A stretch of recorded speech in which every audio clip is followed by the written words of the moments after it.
എത്ര വളരെ ശക്തമായിട്ട് എന്തൊരു വെയിലായിരുന്നു, ഇവിടെ നിന്ന് നിൽക്കാൻ പറ്റത്തില്ലായിരുന്നു ഈ മരുഭൂമിയിൽ. സൂര്യൻ ഇങ്ങനെ അസ്തമിച്ചുകൊണ്ടിരിക്കുകയാണ്. ഈ സൂര്യൻ അസ്തമിച്ച് കഴിയുമ്പോൾ പിന്നെ ഇവിടെ എല്ലാം ഇരുട്ടാകും. ആ ഒറ്റ സൂര്യനാണ് ഈ പ്രപഞ്ചത്തിന് മുഴുവനും വെയിൽ കൊടുത്തത്.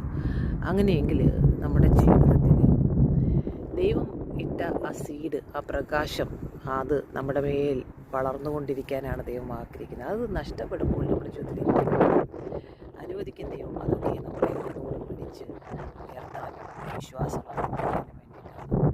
കാലഗ്രഹത്തിൽ കുറേ വർഷങ്ങളെ യോസഫിനെ അവരൊന്നും നശിച്ചു പോയതല്ല. അവരൊക്കെയും ജീവനിൽ നിന്ന് ജീവനിലേക്ക് കടക്കുകയായിരുന്നു. ആ പ്രത്യാശ അവർ വർദ്ധിക്കുകയായിരുന്നു. God's plan is always good. Never give up. കാത്തിരുന്നാൽ നീ പ്രതിഫലം വാങ്ങും, നിശ്ചയം. ഇവിടെയല്ല പ്രതിഫല, സ്വർഗത്തിലാണ്. ആക്കിയിരിക്കുന്ന സ്ഥലത്ത് വിശ്വസ്തരായിരിക്കുക. ഏത് മരുഭൂമിയിലും കർത്താവിന് സ്തോത്രം ചെയ്യുക.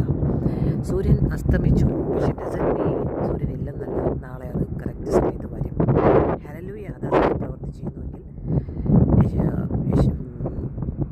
ഇരമ്യാവ് 33-ാം അധ്യായത്തിൽ ആകാശത്തിനും ഭൂമിക്കും പകലിനും രാത്രിക്കും ഓരോ വ്യവസ്ഥകൾ ദൈവം വെച്ചിട്ടുണ്ട്. അതിനനുസരിച്ച് അത് പ്രവർത്തിക്കുന്നുണ്ട്. നമ്മൾ ലേഖനങ്ങൾ വായിക്കുന്നില്ല, അതാണ് പ്രശ്നം.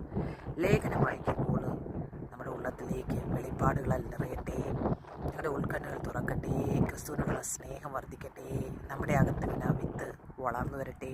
അത് അനേകർക്ക് ജീവനാകുവാനായി നമ്മൾ ഈ ലോകത്തിൽ അനുരൂപരാകാതെ നന്മയും പൂർണ്ണപ്രസാദമുള്ള ദൈവത്തിൻ്റെ ഹിതം അറിയട്ടെ.